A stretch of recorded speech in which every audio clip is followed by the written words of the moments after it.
السلام عليكم، حياكم الله. كيف حالكم شيخ؟ الله يسلمك. الله يبارك فيك. عبد الرحمن.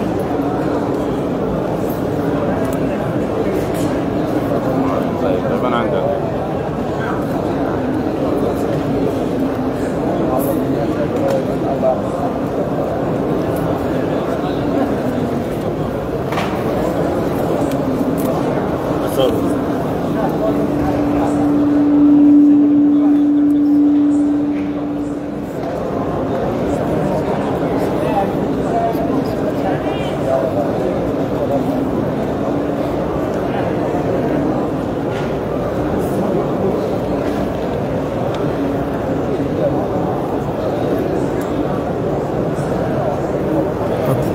الله يبارك فيك. السبت كل يوم تجي؟ نعم، مستمر يوميا ان شاء الله. كل يوم. نعم ان شاء الله.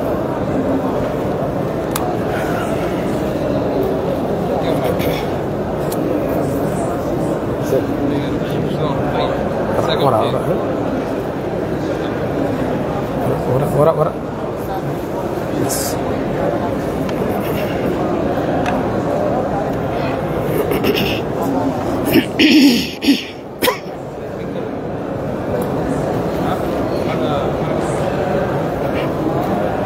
السلام عليكم ورحمة الله وبركاته. إن الحمد لله نحمده ونستعينه ونستغفره ونعوذ بالله من شرور أنفسنا ومن سيئات أعمالنا. من يهده الله فلا مضل له ومن يضلل فلا هادي له، وأشهد أن لا إله إلا الله وحده لا شريك له، وأشهد أن محمدا عبده ورسوله أما بعد। সমস্ত প্রশংসা, সমস্ত গুণগান বিশ্বজাহানের প্রভু আল্লাহ সুবহানাহু ওয়া তাআলার জন্য। অতঃপর দরুদ ও সালাম বর্ষণ হোক বিশ্বনবী মুহাম্মদ বিন আব্দুল্লাহ সাল্লাল্লাহু আলাইহি ওয়াসাল্লামের উপর। সম্মানিত বাংলাভাষী মুসলিম বৃন্দ, আল্লাহ রাব্বুল আলামিনের প্রিয় বান্দাগণ, মসজিদে নববীর ঠিক এই জায়গায় নিয়মিত কোরআন ও সুন্নাহের আলোকে মদিনা জিয়ারত, মসজিদে নববীতে করণীয় বর্জনীয়, কবর জিয়ারত সম্পর্কিত বিষয়, মাসলা মাসাইল সহ হজ্জের নানাবিধ বিষয়গুলো, হজ্জের পদ্ধতি ইত্যাদি এগুলো এখানে আলোচনা হয়ে আসছে। উক্ত আলোচনাগুলোর ধারাবাহিকতায় আমি আজকে আপনাদের সামনে হজ্জের মিকাতসমূহ এবং ইহরাম অবস্থায় কি কি কাজ নিষিদ্ধ এই শীর্ষক সংক্ষিপ্ত আলোচনা পেশ করব। ওয়ামা তৌফিকি ইল্লা বিল্লাহ। আমরা গত আলোচনায় বৃহস্পতিবারের ঠিক এই সময় আমরা এই জায়গাতে শুনেছিলাম হজ্জের শর্ত কি, শুরুতুল হজ, হজ্জের শর্ত কি।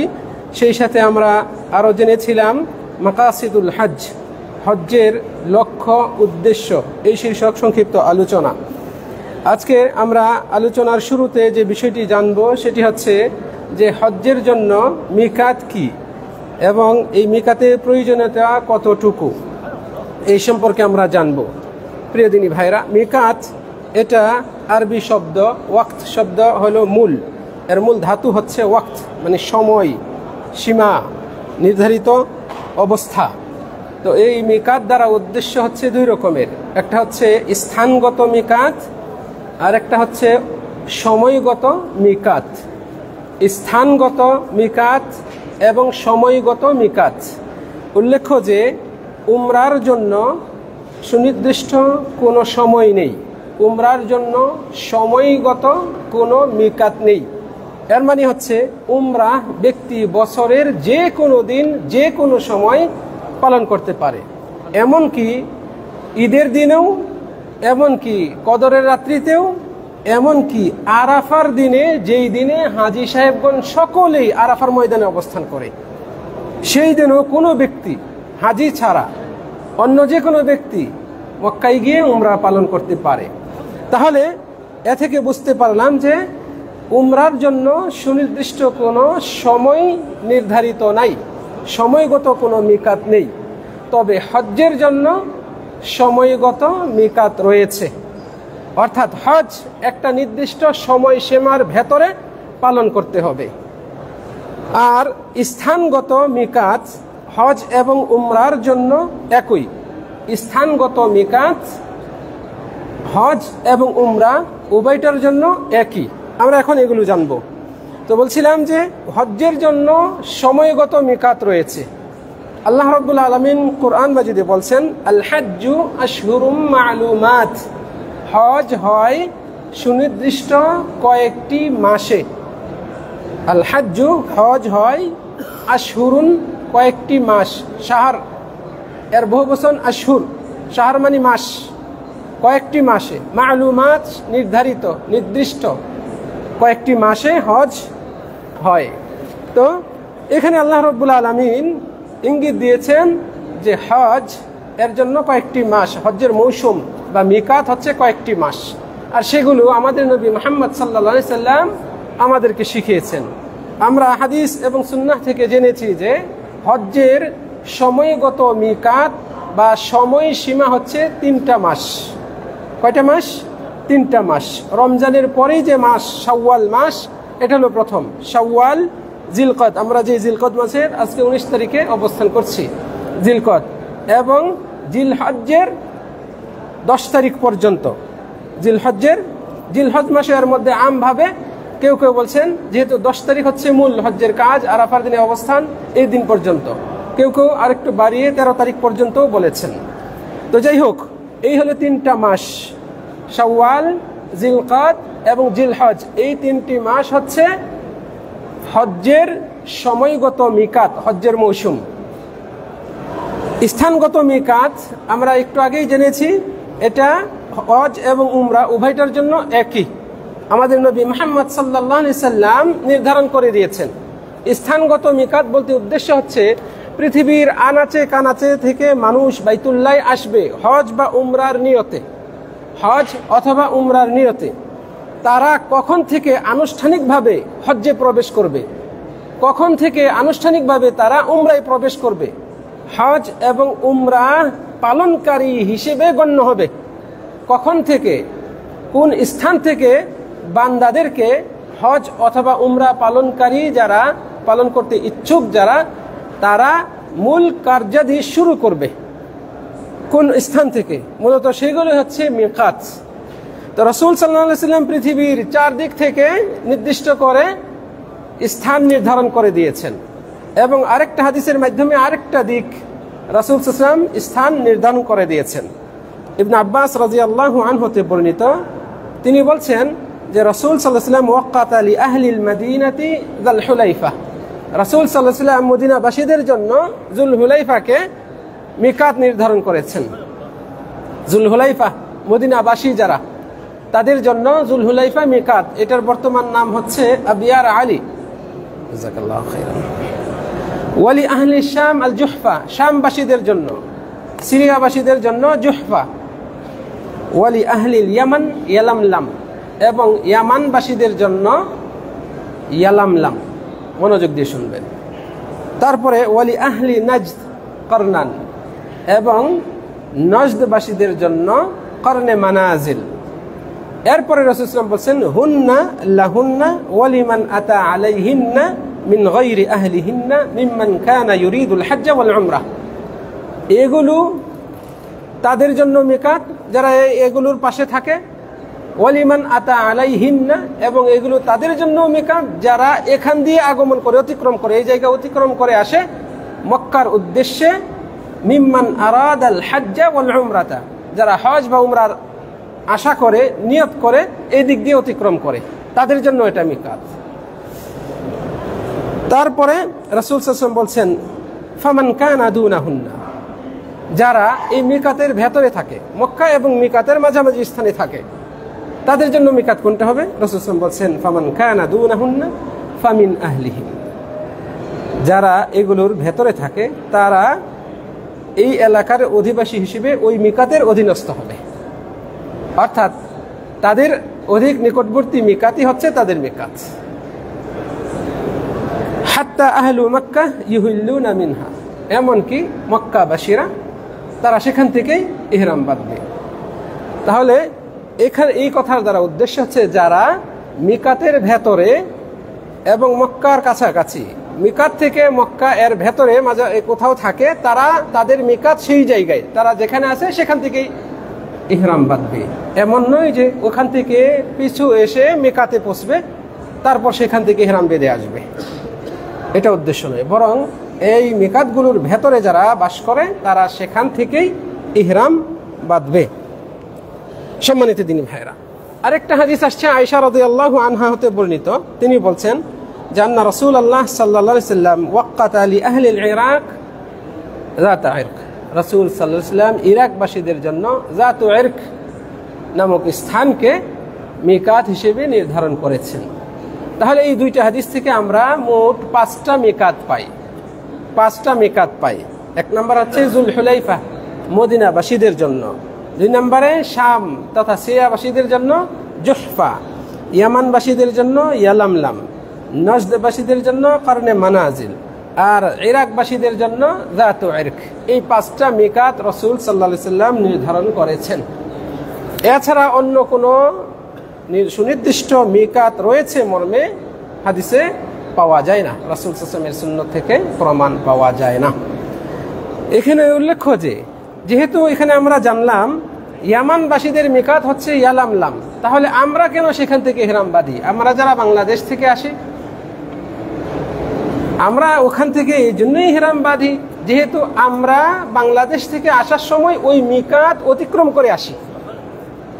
আর রাসূল সাল্লাল্লাহু আলাইহি ওয়াসাল্লাম বলছেন হুন্না লাহুন্না, এই মিকাতগুলো এখানকার অধিবাসীদের জন্য, ওয়ালিমান আতা আলাইহিন্না মিন গায়রি আহলিহিন্না, যারা এই মিকাতের অধিবাসী নয় এরকম যারা এখান দিয়ে অতিক্রম করে তাদের জন্য এগুলো মিকাত। তাহলে আমরা অধিবাসী না হলেও যেহেতু আমরা ওই মিকাত হয়ে আসছি, ওদিক দিয়ে আমাদের রাস্তা, সেজন্যই আমাদের মিকাত হচ্ছে ইয়ালামলাম।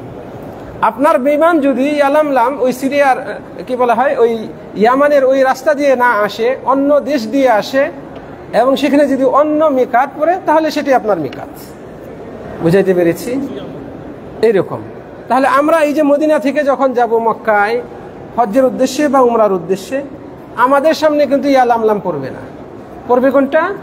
যুলহুলাইফা। তাহলে যুলহুলাইফায় আমার মিকাত, ইয়ালামলাম নয়, কারণ আমি যাওয়ার পথে যে মিকাত অতিক্রম করব সেটাই আমার মিকাত। মক্কায় যাওয়ার পথে হজ বা উমরার উদ্দেশ্যে যে মিকাত আমার সামনে পড়বে সেটাই হবে আমার মিকাত। আরো উল্লেখ্য যে এই যে 5টা মিকাতের বাইরে রাসূল সাল্লাল্লাহু আলাইহি ওয়াসাল্লাম আর কোনো মিকাত নির্ধারণ করেন নাই। তবে যারা মক্কাবাসী, মক্কার হুদুদে হারামের মধ্যে থাকেন, তারা হজ্জের জন্য যেখানে আছেন সেখান থেকে ইহরাম বাঁধবেন। আর যদি উমরা করেন তাহলে তারা হুদুদে হারামের বাইরে আসবেন। হুদুদে হারামের বাইরে এখন সবচেয়ে পরিচিত জায়গা হচ্ছে মসজিদে আয়েশা, হিল। এই মসজিদে আয়েশা হারাম এলাকার বাইরে, সেখান থেকে মক্কাবাসীরা ইহরাম বাঁধেন। উল্লেখ্য যে এটা অন্যান্য বহিরাগত হাজিদের জন্য বা উমরাকারীদের জন্য মিকাত, এর সপক্ষে কোনো প্রমাণ নাই। তাহলে আমরা যখন হজ বা উমরার উদ্দেশ্যে মক্কায় রওনা দেব তখন আমাদেরকে এই যে 5টা মিকাত রাসূল সাল্লাল্লাহু আলাইহি ওয়াসাল্লাম নির্ধারণ করেছেন এর বাইরে আর আমাদের বিকল্প নাই। কাজেই কোনো ব্যক্তি যদি নিয়ত করে যে মক্কায় যাচ্ছি উমরা করার জন্য, এত দূর থেকে কেন ইহরাম বাঁধবো, মক্কায় গিয়ে আয়েশা মসজিদে গিয়ে গোসল টোসল করে ওযু করে ইহরামের কাপড় পরে সেখান থেকে নিয়ত করব ইহরাম বাঁধবো, তাহলে তার এই ইহরাম বিশুদ্ধ নয়, কারণ সে রাসূল সাল্লাল্লাহু আলাইহি ওয়াসাল্লাম কর্তৃক নির্ধারিত মিকাত অতিক্রম করে গিয়েছে। বোঝাইতে পেরেছি আশা করি। এখানে আরো উল্লেখ্য যে বর্তমানে আলেমগণ ফতোয়া দিচ্ছেন যারা মক্কায় এরকম মিকাত থেকে ইহরাম বেঁধে মক্কায় পৌঁছে উমরা করেছেন, তারপর সেখান থেকে তারা আরো 1-2টা উমরা করতে চান, আরেকটা উমরা করতে চান তার নিজের জন্য, অথবা যাদের জন্য বদলি উমরা করা যায় তাদের কারোর জন্য। উল্লেখ্য যে একটা উমরা কেবল একজনের জন্য, একটা উমরা একটা মাথার জন্য, মাথা পিছু উমরা। একটা উমরা করবেন আর নিয়ত করবেন বাবার জন্য, মায়ের জন্য আর শ্বশুর শাশুড়ির জন্য, 4 জনের জন্য নিয়ত করে এসে আপনি একটা উমরা করবেন, এটা হবে না। তাহলে উমরা একজনের জন্যই, একটা উমরা একজনের জন্যই। তো এখন যদি কেউ এরকম চায় তাহলে বর্তমানে মুফতিগণ এই দেশের মুফতিগণও ফতোয়া দিচ্ছেন, তাহলে সেই ব্যক্তি যদি আয়েশা মসজিদে এসে ইহরাম বাঁধেন হয়ে যাবে, তারটা হয়ে যাবে, এই মর্মেও ফতোয়া দিচ্ছেন কোনো আলেম। আবার অনেকেই এটার বিরোধিতা করেছেন, যেহেতু এর সপক্ষে সুস্পষ্ট কোনো দলিল নেই, এবং এটা যারা মক্কার ভেতরে থাকে তাদের জন্য এটা মিকাত। এই জন্য তাছাড়াও আর একটা বিষয় রয়েছে, যেহেতু রাসূল সাল্লাল্লাহু আলাইহি সাল্লাম এখানে মিকাত নির্ধারণ করে দিয়েছেন 5টা, আর আমরা যদি আমভাবে ওইটাকেই মিকাত ধরে নিই তাহলে এই 5টি মিকাতের গুরুত্ব কমে যায়, এই 5টি মিকাতের গুরুত্ব থাকে না।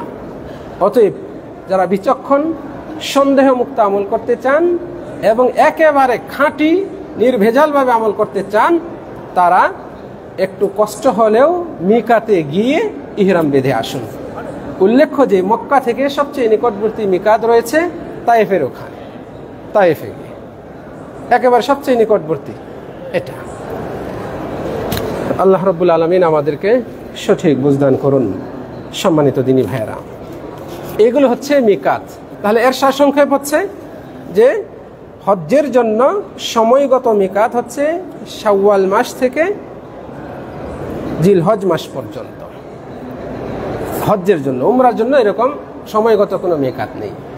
আর হজ উমরা উভয়টার জন্যই স্থানগত মিকাত হচ্ছে 5টা। আর মক্কাবাসী যারা, তাদের জন্য মিকাত হচ্ছে ওই মক্কার হুদুদে হারামের বাইরে এসে সেখান থেকে হিরাম বাঁধবেন। এক্ষেত্রে সবচেয়ে প্রসিদ্ধ জায়গা হচ্ছে আল হিল, যেখানে বর্তমানে মসজিদে আয়েশা রয়েছে। এছাড়াও যারা এই যে 5টা মিকাতের অভ্যন্তরে ভেতরে থাকেন, মক্কা এবং মিকাত এর মাঝামাঝি জায়গায় থাকেন, তাদের মিকাত তাদের নিজ এলাকায়, নিজের ঘর, নিজের বাড়ি যেখানে আছেন সেখানেই গোসল করে পরিষ্কার পরিচ্ছন্ন হয়ে ইহরামের কাপড় পরে তিনি নিজ ঘর থেকে ইহরাম বেঁধে নিয়ত করে বের হয়ে যাবেন, মুহরিম হয়ে যাবেন, তালবিয়া পাঠ করতে করতে চলে আসবেন। তার জন্য মিক্কাতে যেতে হবে, ফেরত যেতে হবে এমনটি নয়। সম্মানিত দিনী ভাইয়েরা, মিকাত এটা অত্যন্ত গুরুত্বপূর্ণ একটি বিষয়, এবং মিকাত থেকে ইহরাম বাঁধা এটা একটা ওয়াজিব, আবশ্যক একটা বিষয়। কোনো ব্যক্তি যদি স্বেচ্ছায় মিকাত ত্যাগ করে, অতিক্রম করে, অথচ সে উমরা করার জন্য যাচ্ছে বা হজ করার জন্য যাচ্ছে, তাহলে সেই ব্যক্তিকে হয় মিকাতে ফেরত আসতে হবে, ফেরত এসে মিকাত থেকে ইহরাম বাঁধতে হবে। আর যদি ফেরত না আসেন, আসা অসম্ভব হয়, তাহলে যেখানে মনে হয়েছে সেখান থেকে ইহরাম বাঁধবেন এবং তাকে এর জন্য ফিদিয়া দিতে হবে, দম দিতে হবে। যেহেতু সে মিকাত থেকে ইহরাম বাঁধেনি, মিকাত থেকে ইহরাম না বাঁধার অপরাধে তার উপর ফিদিয়া আসবে। বুঝাইতে পেরেছি আশা করি। তাহলে আমরা এই বিষয়গুলো খুব গুরুত্ব সহকারে অনুধাবন করব এবং সে অনুযায়ী সঠিকভাবে আমল করার চেষ্টা করব। আল্লাহ তাআলা আমাদেরকে তৌফিক দান করুন। সম্মানিত দিনী ভাইরা, মিকাতে আমাদের কাজ কি, এটা আমরা ইনশাআল্লাহ আগামীকালকের আলোচনায় বিস্তারিত উল্লেখ করব। এখন আমরা জানব ইহরাম অবস্থায় কি কি নিষিদ্ধ। আমরা সাধারণত মিকাত থেকে ইহরাম বাঁধব। ইহরাম বাঁধার মানে কি কি কাজের মাধ্যমে ইহরাম বাঁধা হয়, ইহরাম বাঁধতে গিয়ে মিকাত থেকে আমরা কি কি করব, এগুলো আমরা ইনশাআল্লাহ আগামীকালকেই জানব। আমরা আজকে জানি যে ইহরাম অবস্থায় কোন কোন কাজ নিষিদ্ধ।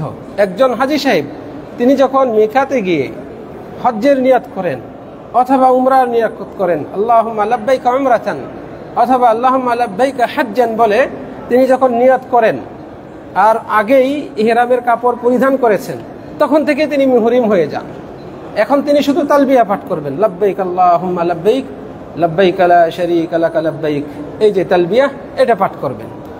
তো এই ইহরাম বাঁধার সাথে সাথে তার উপর বেশ কিছু বিষয় যেগুলো জায়েজ ছিল এগুলো এখন নিষেধ হয়ে যাবে।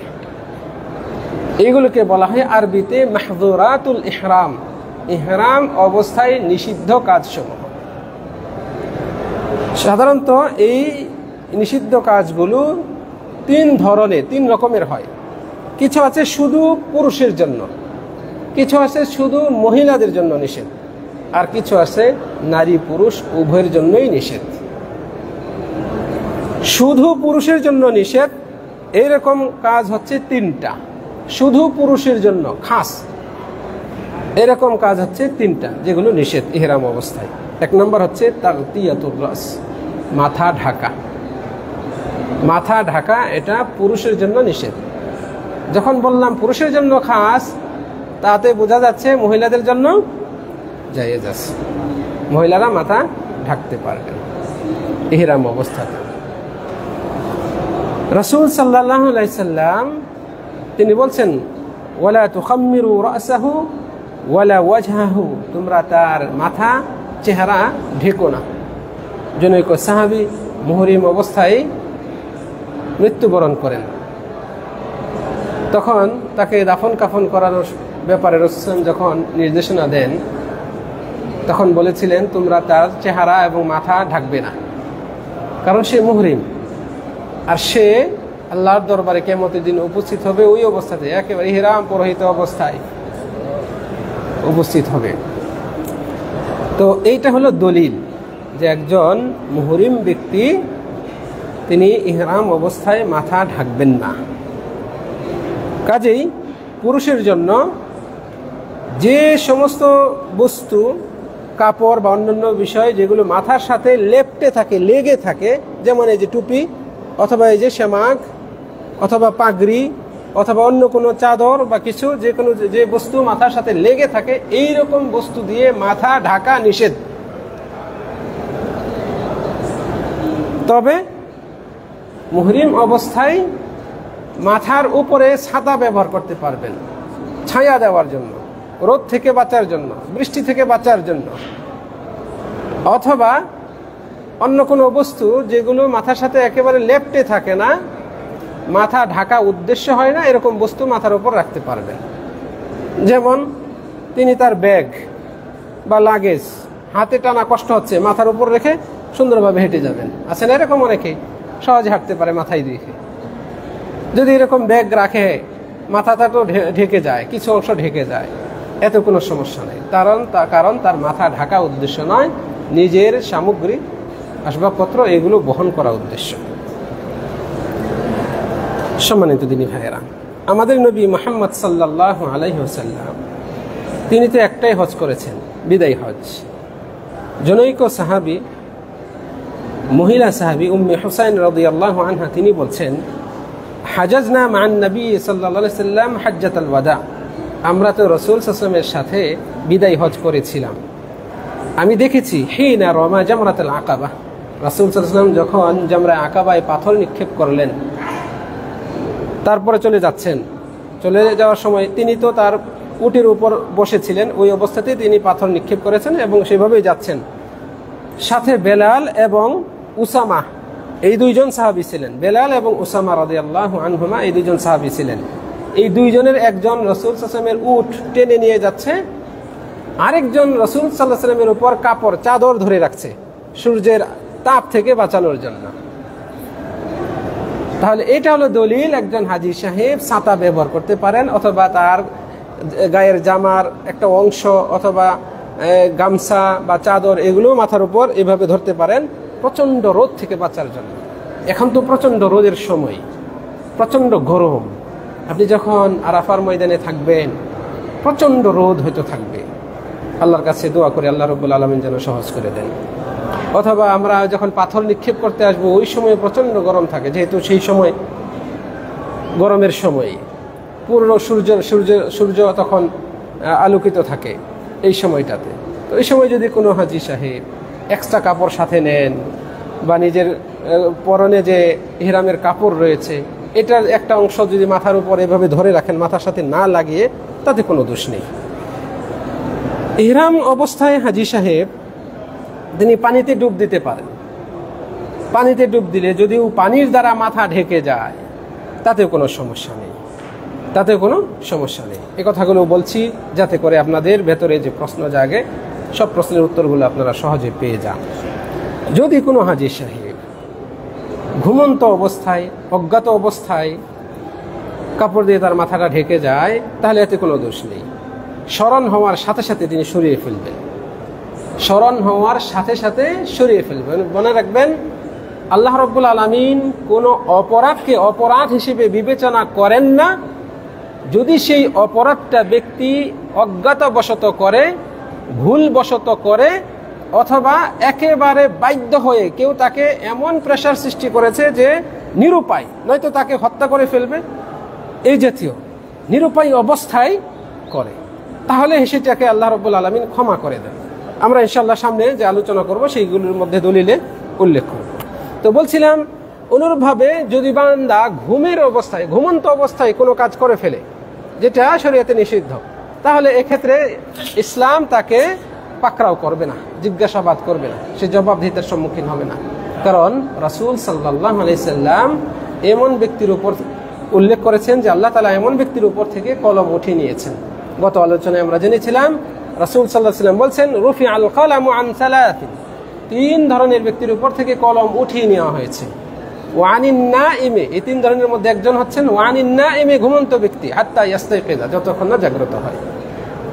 তাহলে এই দলিলের ভিত্তিতে আমরা বুঝতে পারছি ঘুমন্ত অবস্থায় যদি মাথা ঢেকে যায় তাহলে ইনশাআল্লাহ আশা করা যায় সমস্যা নেই। ঘুমন্ত অবস্থায় যখন আপনার খেয়াল নেই, চেতনা নেই, আপনি মুহরিম, কিন্তু যদি ঘুমন্ত অবস্থায় আপনার চেতনা থাকে, আপনি জানেন, আপনার স্মরণে আছে, তারপরে আপনি মাথা ঢাকেন, তাহলে ইহরাম অবস্থায় নিষিদ্ধ কাজ করলে যে ক্ষতিপূরণ আবশ্যক হয় সেটা আবশ্যক হয়ে যাবে, ফিদিয়া আবশ্যক হয়ে যাবে। বুঝতে পেরেছি আশা করি। 2 নাম্বার হচ্ছে পরিধান করা। যে কাপড় শরীরের মাপে তৈরি করা হয়েছে, শরীরের মাপে তৈরি করা হয়েছে শরীরে পরিধান করার জন্য, এই জাতীয় পোশাক পরিধান করা ইহরাম অবস্থায় নিষিদ্ধ। বোঝার চেষ্টা করবেন, এখানে অনেক উত্তর রয়েছে, অনেক প্রশ্নের উত্তর রয়েছে। আমরা শুরুতে বলেছিলাম যে পুরুষের জন্য নির্ধারিত, তাহলে বোঝা যাচ্ছে মহিলারা সেলাই কি পরিধান করবে এটা না বলে কি কি পরিধান করবে না এটা উল্লেখ করছে। কারণ পোশাক তো নানান রকমের আছে, কয়টা নিষেধ করবে এক এক করে, মানে কয়টা বলবেন যে এইগুলো পরো, এই জন্যই তিনি এক সূত্র হিসেবে উল্লেখ করে দিলেন এগুলো পরবে না, এগুলো। অথবা আছে কিন্তু কেনার মতো তার সামর্থ্য নাই, টাকা নাই, 2টা অবস্থা, নাই পাওয়াই যাচ্ছে না, আর একটা হচ্ছে পাওয়া যাচ্ছে কিন্তু তার কেনার মতো ক্রয় ক্ষমতা নাই। এই অবস্থায় তিনি পায়জামা পরতে পারবেন, ট্রাউজার পরতে পারবেন, যদিও তিনি মুহরিম, যেহেতু তার সাধ্যের বাইরে এটা। অনুরূপভাবে হাজী সাহেব ইহরাম বেঁধেছেন, জুতাটা হারাইয়া গেছে, আল্লাহ না করুন, জুতাটা ছিঁড়ে গেছে, আর পরার মতো অবস্থাতেই নাই, আল্লাহ না করুন। হতে পারে কিনা এরকম অবস্থা? এই 2টা অবস্থা হওয়া একেবারে স্বাভাবিক। আপনি জুতাটা ভালো, হঠাৎ দেখছেন ছিঁড়ে গেছে, এটা সেলাই করার মতো অবস্থাও নাই। অথবা জুতাটা হারিয়ে গেছে, আর হারানো এটা একেবারে একটা স্বাভাবিক সাধারণ একটা ঘটনা, এত মানুষের ভিতরে হয়তো কেউ নিয়ে যেতে পারে ভুলবশত, অথবা আপনি হয়তো এমন জায়গায় রেখেছেন যেটা ভুলে গিয়েছেন, অন্য জায়গায় খুঁজছেন, এমনও হতে পারে।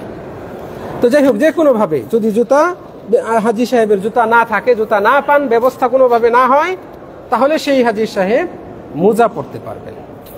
আমরা একটু আগে শুনেছি মোজা পরা নিষেধ, রাসূল সাল্লাল্লাহু আলাইহি ওয়াসাল্লাম নিষেধ করেছেন, কিন্তু এই অবস্থায় মোজা পরতে পারবে যদি জুতা না থাকে। ইবনে আব্বাস রাদিয়াল্লাহু আনহু হতে বর্ণিত, তিনি বলছেন, সামিআতুন নবী সাল্লাল্লাহু আলাইহি ওয়াসাল্লাম ইয়াখতুবু বিআরাফাত, আমি শুনছি রাসূল সাল্লাল্লাহু আলাইহি ওয়াসাল্লাম আরাফার ময়দানে খুতবা দিচ্ছেন, সেখানে তিনি বলছেন, মান লাম ইয়াজিদ ইজারান, যার লুঙ্গি নাই, ফালিয়ালবিস সারাবিল, সে যেন পায়জামা পরে। ওমান লাম ইয়াজিদ নালাইন, যার এক জোড়া জুতা নাই, ফালিয়ালবাস খুফাইন, সে যেন মোজা পরিধান করে। তো এইভাবে রাসূল সাল্লাল্লাহু আলাইহি ওয়াসাল্লাম আমাদের জন্য আমাদের দিন পালনকে সহজ করে দিয়েছেন। বস্তুত আল্লাহ রাব্বুল আলামিন আমাদের জন্য সহজ করে দিয়েছেন, আলহামদুলিল্লাহ। প্রিয় দিনী ভাইরা, যেহেতু এখানে আমরা জানলাম সেলাই করা পোশাক জামা এটা নিষেধ, তাহলে এই জামা দ্বারা উদ্দেশ্য হচ্ছে যেগুলো শরীরের মাপ নিয়ে তৈরি করা হয়, এইগুলো জামা। এর বাইরে যেগুলোতে সেলাই রয়েছে, ঘড়ির এই যে বেল্ট, ঘড়ি পরেন, ঘড়ির বেল্ট এখানে সেলাই করা আছে, এটা সেলাই করা পোশাক কেউ বলবেন না, এটা পোশাক না, অতএব এটা জায়েজ রয়েছে। আপনার কাঁধে একটা ছোট্ট ব্যাগ ঝুলিয়ে রাখেন, মোবাইলটা রাখার জন্য, পাসপোর্টটা রাখার জন্য, আনুষঙ্গিক জরুরি বিষয় জিনিসগুলো রাখার জন্য, আর এই ব্যাগটাতে সেলাই করা থাকে, এটা আপনি ইহরাম অবস্থাতে রাখতে পারেন, কোনো সমস্যা নেই, কারণ এটা পোশাক নয়, আপনার লুঙ্গিটা টাইট করে রাখার জন্য আপনি এখানে একটা বেল্ট পরছেন, ওই বেল্টটাতে সেলাই করা আছে, কোনো সমস্যা নেই। আপনার মানি ব্যাগ, চামড়ার মানি ব্যাগ সেলাই করা, কোনো সমস্যা নেই। আপনার জুতা সেলাই করা, কোনো সমস্যা নেই। বুঝাতে পেরেছি আশা করি। তাহলে এইগুলোতে কোনো সমস্যা নেই। কোনো হাজি সাহেব যদি তার ইহরামের কাপড়টা ঠিক রাখার জন্য বারবার ভাঁজ করতে হয়, বিরক্ত লাগে, সেফটি পিন লাগাই রাখলাম, অথবা অন্য কোনো একটা ক্লিপ দিয়ে আটকে রাখলাম, কোনো সমস্যা নেই। তিনি যদি এই কাজ করেন তাতে কোনো সমস্যা নেই। নিষেধ হচ্ছে পরিধেয় বস্ত্র সেলাই করা, শরীরের মাপ নিয়ে যেটা তৈরি করা হয়, পায়জামা, ট্রাউজার, শার্ট, গেঞ্জি, লুঙ্গি, তারপরে পাঞ্জাবি ইত্যাদি ইত্যাদি, এরকম বহু জামা যেগুলো শরীরের মাপ নিয়ে তৈরি করা হয়। কাজেই হাজী সাহেব তিনি যদি প্রচণ্ড ঠান্ডার কারণে ইহরামের কাপড় তার পরিধানে আছে, কিন্তু ঠান্ডা লাগছে, ঠান্ডা থেকে বাঁচার জন্য এক্সট্রা একটা কাপড় শরীরে জড়ান, যে কাপড়টা সেলাই করা শরীরের উপরে জড়াইলেন ঠান্ডা থেকে বাঁচার জন্য বা অন্য কোনো হিকমত, অন্য কোনো উপকারের জন্যই, তাতে কোনো সমস্যা নেই, কারণ তিনি এটা পরিধান করেন নাই। বোঝাইতে পেরেছি? বোঝাইতে পেরেছি? মনে করেন আপনি ঘুমাবেন, রাতে ঘুমাবেন, এখন তো রুমে এসি চলে, আপনি ইহরামের কাপড় পরে শুলে এসির বাতাসে আপনার সর্দি লেগে যাবে, জ্বর আসতে পারে, আর অন্যান্য সমস্যা হতে পারে। আপনি যদি কম্বলটা গায়ে দেন আর কম্বলের চারপাশ সেলাই করা আছে, কোনো সমস্যা নেই। কম্বল নাই কিন্তু আপনার চাদর আছে, লম্বা গামছা আছে, আপনি গামছাটা শরীরে জড়ায় নিতে চাচ্ছেন, তাতেও কোনো সমস্যা নেই। বুঝাইতে পেরেছি? কারণ আপনি এই গামছা পরিধান করতেছেন না, আপনি এই চাদর মানে শরীরের পোশাক হিসেবে আপনি পরিধান করছেন না, আপনার পরিধেয় ইহরামের কাপড় যা সেলাইবিহীন সেটা আপনি পরিধান করেছেন। এর উপরে যদি এই সেলাইযুক্ত কাপড় পরিধান করেন, মানে সেলাইযুক্ত কাপড় পরিধান নয়, গায়ে জড়ায় আনেন, তাতে সমস্যা নেই। বুঝাইতে পেরেছি আশা করি। দিনটাকে সহজভাবে অনুধাবন করার চেষ্টা করুন। আমাদের দিন অত্যন্ত সুন্দর একটা ধর্ম, এখানে বাড়াবাড়ি নাই, এখানে ছাড়াছাড়িও নাই, মানে ছাড়াছাড়ি বলতে একেবারে উদাসীনতা এটাও নেই, আবার একেবারে বাড়াবাড়ি ব্যক্তির প্রয়োজন এটা অনুধাবন করবে না ইসলাম, ওই বিষয়টাকে গুরুত্ব দিবে না, বিষয়টা এমন নয়। বরং মানুষের অধিকার, মানবাধিকার ইসলামের সবচেয়ে গুরুত্বপূর্ণ একটা বিষয়। সম্মানিত দিনী ভাইয়েরা, অনুরূপভাবে 3 নম্বর হচ্ছে পুরুষের জন্য নির্ধারিত নিষিদ্ধ বিষয়গুলোর অন্যতম হচ্ছে 3 নম্বরে লুবসুল খুফ, মানে মোজা পরিধান করা। এটা পুরুষের জন্য নির্দিষ্ট, এমন মোজা যা পায়ের আঙ্গুলগুলোকে ঢেকে ফেলে এবং গোড়ালিতে যে উঁচু 2টা হাড় আছে, পায়ের 2 পাশে 2টা হাড় আছে, টাকনু বলি আমরাকে, টাকনু ঢেকে ফেলে, এই পরিমাণের মোজা পরিধান করা নিষিদ্ধ। রাসূল সাল্লাল্লাহু আলাইহি সাল্লাম উপরে বর্ণিত হাদিসে বলেছেন ওয়ালাল খিফাফু, এবং মোজাও পরিধান করবে না। রাসূল সাল্লাল্লাহু আলাইহি সাল্লাম আরও বলছেন, যদি হাজী সাহেব জুতা না পায়, মুহরিম ব্যক্তি যদি জুতা না পায়, ফালইয়ালবাস আল খুফাইন, তাহলে সে 2টা মোজা পরিধান করতে পারে। তাহলে এইখানে মোজা পরার অনুমতি দেওয়া হয়েছে একটা মানে নিরুপায় অবস্থায়, যে তার জুতাই নাই, এখন খালি পায়ে চললে তো এটা ক্ষতি হবে। খালি পায়ে চললে উত্তপ্ত রাস্তা, রোদ্রের কারণে উত্তপ্ত হয়ে আছে, এখানে তার পক্ষে হাঁটা অসম্ভব। আরও নানান রকমের ময়লা আবর্জনা অনেক কিছুই থাকে, যার দ্বারা একজন হাজী সাহেব ক্ষতিগ্রস্ত হতে পারেন। জুতা নাই দেখে তাকে খালি পায়ে হাঁটতে হবে, বিষয়টা ইসলাম এত কঠোর নয়। রাসূল ইসলাম বলছেন, যার জুতা নাই, জুতার ব্যবস্থা হয় নাই, কিনতেও পারে নাই, জুতা আছে কিন্তু কেনার ক্রয় ক্ষমতা নাই, কেউ ব্যবস্থাও করে দিচ্ছে না, এমত অবস্থায় সেই ব্যক্তি মোজা পরতে পারবে। তবে হাদিসে রাসূল সাল্লাল্লাহু আলাইহি ওয়াসাল্লাম বলছেন ওয়াল ইয়াকতাহুমা হাত্তা ইয়াকুনা তাহতাল কাবাইন, তবে ওই মোজা 2টা কেটে নেবে উপর থেকে, যাতে করে টাকনুর নিচে নামে, টাকনু ঢেকে যায়, এ পর্যায়ে যেন না আসে। বুঝাইতে পেরেছি? তাহলে এই মানে অসহায় অবস্থায়, নিরুপায় অবস্থায় মোজা পরতে পারবে পুরুষরা, নচেত এটা নিষিদ্ধ। তাহলে এই 3টি কাজ একজন পুরুষ মুহরিম ব্যক্তির জন্য নিষিদ্ধ। আবারও বলছি, মাথা ঢাকা, সেলাই করা কাপড় পরিধান করা, মোজা পরিধান করা। মাথা ঢাকা, সেলাই করা কাপড় পরিধান করা এবং মোজা, এই তিনটা শুধু পুরুষের জন্য নিষিদ্ধ। 2 নাম্বার হচ্ছে নারীদের জন্য নিষিদ্ধ, শুধু নারীদের জন্য। এইরকম হচ্ছে মাত্র একটা, সেটা হচ্ছে নেকাব পরা, হাত মোজা পরা। নেকাব এবং হাত মোজা এই দুইটা নারীদের জন্য নিষিদ্ধ। নেকাব যেটা দিয়ে এইভাবে একেবারে চেহারা ঢেকে রাখা হয়, চেহারার সাথে লেপ্টে থাকে, এটাকে বলা হয় নেকাব, এটা নিষিদ্ধ। আর কুফাজাইন 2 হাত মোজা নারীদের জন্য নিষিদ্ধ। হাদিসে এসছে, হাদিসে একটা হাদিস দলিল হিসেবে আছে, এই হাদিস থেকে এবং আরো অন্যান্য দলিল থেকে আমাদের কাছে স্পষ্ট হয় যে মহিলা হাজি সাহেবা ইহরাম অবস্থায় বেগানা পুরুষ যদি তার সামনে আসে তাহলে তার চাদর দিয়ে, তার ওড়না দিয়ে চেহারাটা ঢেকে ফেলবেন, হাতটা যথাসম্ভব চেষ্টা করবেন ঢেকে ফেলার জন্য। তবে ইহরাম অবস্থায় তারা হাত মোজা পরবেন না, ইহরাম অবস্থায় তারা নেকাব ব্যবহার করবেন না। বুঝাইতে পেরেছি? হাদিসে আসছে মা আয়েশা রাদিয়াল্লাহু আনহা হতে বর্ণিত, যদিও এই হাদিসটার সনদে কিছু সমস্যা রয়েছে, অনেকে এটাকে জয়ীফ বলছেন, তবু আলেমগণ এটাকে এই অধ্যায়ে একটা শক্তিশালী দলিল হিসেবে উল্লেখ করেছেন। আয়েশা রাদিয়াল্লাহু আনহা বলছেন যে আমাদের পাশ দিয়ে অনেক মানুষ আগমন করত, অতিক্রম করত। ওয়ানাহনু মা রাসূলিল্লাহ সাল্লাল্লাহু আলাইহি ওয়াসাল্লাম মুহরিমাত, তখন আমরা রাসূল সাল্লাল্লাহু আলাইহি ওয়াসাল্লামের সাথেই ছিলাম ইহরাম অবস্থায়।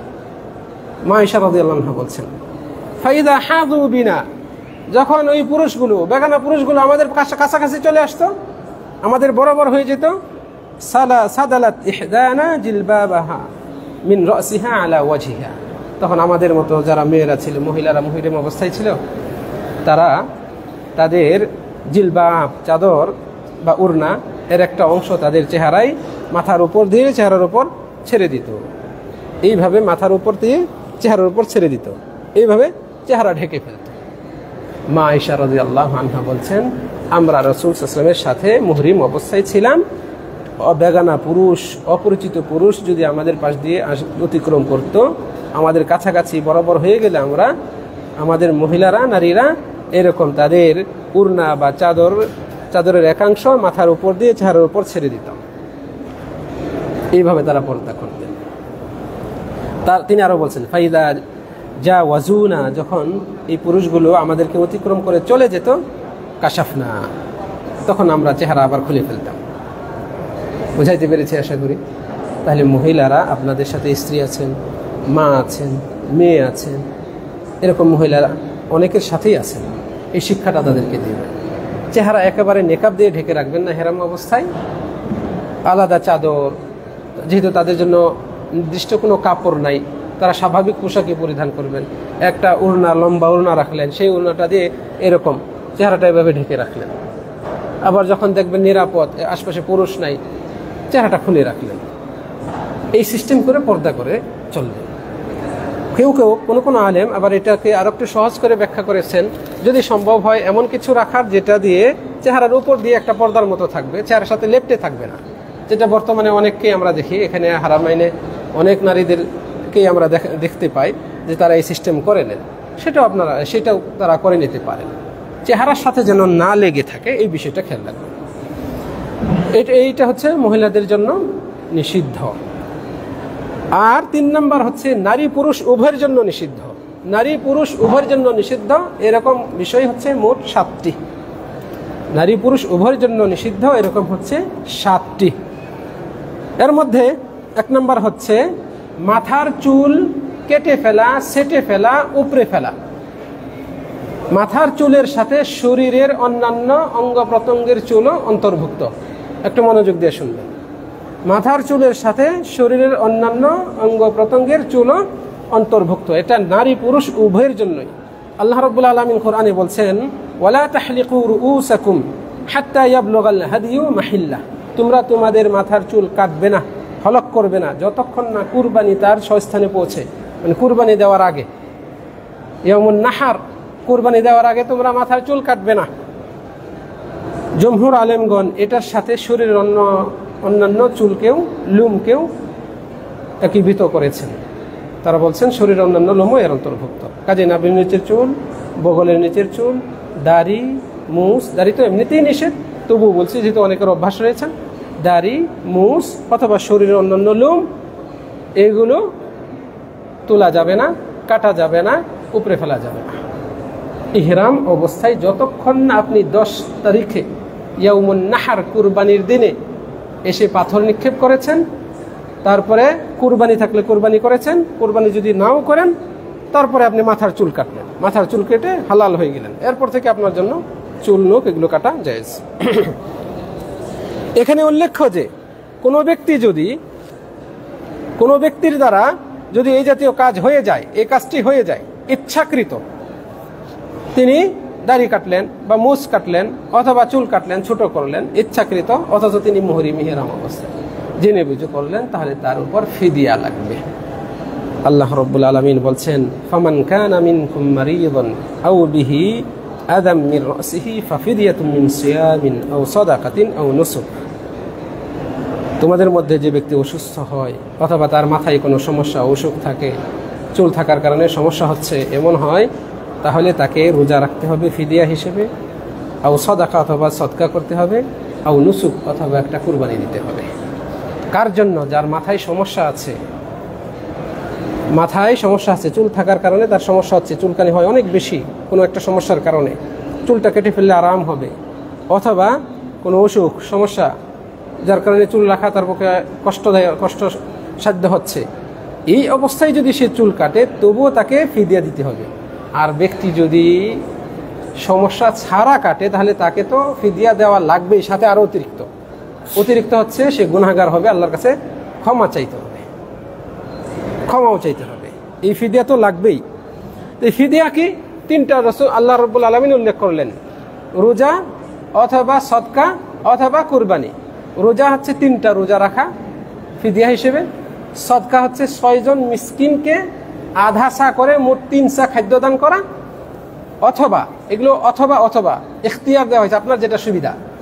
3 নম্বরে একটা বকরি জবাই করে এটার মাংস মক্কার গরিব মিসকিনদেরকে বিলিয়ে দেওয়া, দম, যেটাকে আমরা দম বলি, বোঝাতে পেরেছি আশা করি।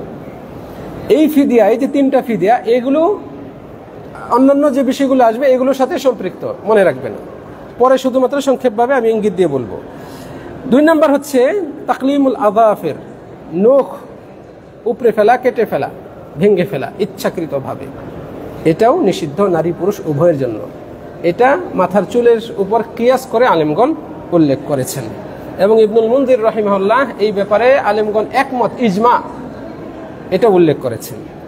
সম্মানিত দিনী ভাইরা, তবে হাত পায়ের নখ যদি অনিচ্ছাকৃত ভেঙে যায় এবং সেটা ওভাবেই রাখলে আপনার আরও কষ্ট হয়, সমস্যা হয়, বা আরও বড় সমস্যা হওয়ার ভয় থাকে, তাহলে আপনি প্রয়োজন অনুপাতে ওইটুকু কেটে ফেলতে পারেন। 3 নম্বর হচ্ছে নারী পুরুষ উভয়ের জন্য নিষিদ্ধ, সেটা হচ্ছে সুগন্ধি ব্যবহার করা, আতর, সেন্ট ইত্যাদি জাতীয় বস্তু ব্যবহার করা ইহরাম বাঁধার পরে। যদি কোনো ব্যক্তি আতর ব্যবহার করে, সেন্ট ব্যবহার করে, আর ইহরাম বাঁধার পরে সেটার গ্রাম থাকে গায়ে বা ইহরামের কাপড়ে, তাতে কোনো সমস্যা নেই। তবে ইহরাম বাঁধার পরে হলো বিষয়। অনুরূপভাবে ইহরাম বাঁধার পরে কাপড়ে, ওই যে একটু আগেও যে হাদিস শুনালাম, সেখানে রাসূলুল্লাহ বলছেন এমন কাপড়ও পরবে না, এমন কাপড়ও নিষিদ্ধ যেই কাপড়ে মাসসাহু জাফরান লেগে গিয়েছে, এটা হলো তার দলিল। সম্মানিত দিনী ভাইরা, রাসূল সাল্লাল্লাহু আলাইহি ওয়াসাল্লাম আরও বলছেন, ওয়ালা তুকাররিবুহু তিবা, তার ধারে কাছেও আতর সুগন্ধি নিয়ে যাবে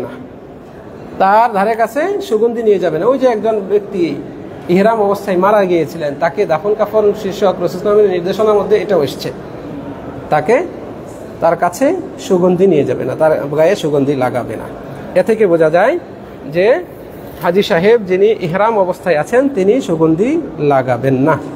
জাফরান, গোলাপ জল মিশ্রিত কোনো খাবার যেমন চা, কফি ইত্যাদি এগুলো গ্রহণ করা উচিত নয়, যেগুলোতে একেবারে সুস্পষ্ট সুগন্ধি পাওয়া যাচ্ছে, এইরকম খাবার গ্রহণ করা উচিত নয়। আলেমগণ বলেছেন যে সাবানে বেশি পরিমাণে সুগন্ধি রয়েছে, এগুলো থেকে বেঁচে থাকাই উত্তম। তবে অনেক সাবান রয়েছে, অনেক তেল রয়েছে যেগুলোতে সুগন্ধি নাই, সেগুলো ব্যবহার করে নিরাপদ। সন্দেহ থেকে দূরে থাকেন। 4 নম্বর নিষিদ্ধ কাজ হচ্ছে আকদুন নিকাহ, ইহরাম অবস্থায় মুহরিম ব্যক্তির বিবাহ বন্ধনে আবদ্ধ হওয়া, এটা নিষিদ্ধ। যদিও এই ব্যাপারে আলেমদের মধ্যে মতভেদ রয়েছে, অনেক বড় বড় আলেম এই ব্যাপারে দ্বিমত পোষণ করেছেন। তবে সুস্পষ্ট হাদিস এসেছে, লা ইয়ানকিহুল মুহরিমু ওয়ালা ইউনকিহু ওয়ালা ইয়াখতুব, কোনো মুহরিম ব্যক্তি বিবাহ করবে না, বিবাহের প্রস্তাবও দিবে না, বিয়ে করাবে না, ঘটকালিও করবে না। 3টা, বিয়ে করা, বিয়ের প্রস্তাব দেওয়া, বিয়ে করিয়ে দেওয়া, ঘটকালি করা, এই কাজগুলো করবে না মুহরিম ব্যক্তি। এবং এটা সহিহ মুসলিম শরীফের হাদিস, বিশুদ্ধ হাদিস। এই হাদিসের ভিত্তিতে আমরা এই বিষয়ে সতর্ক থাকব।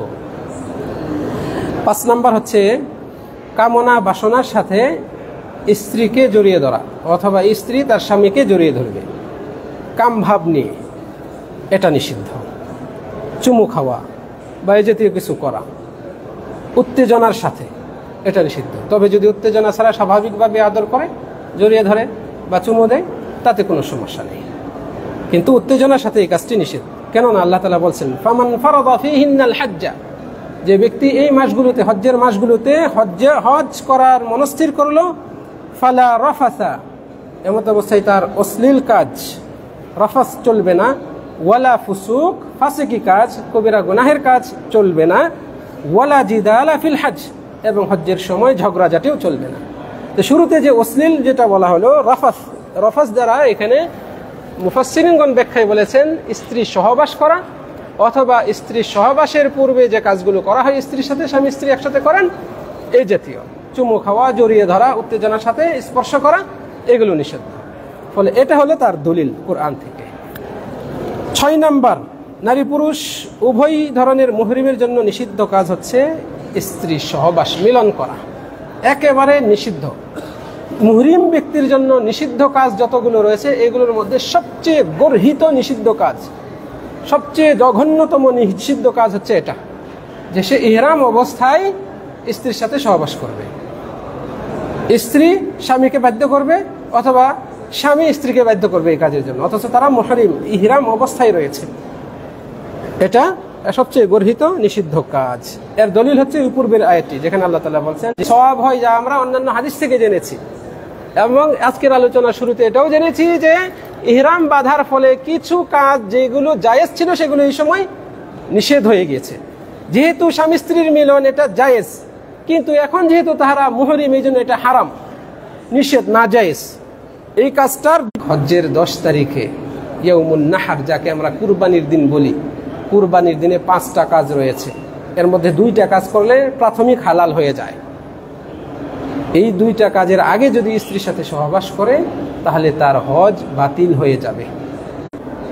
এজন্যই এটা আলোচ্য বিষয়।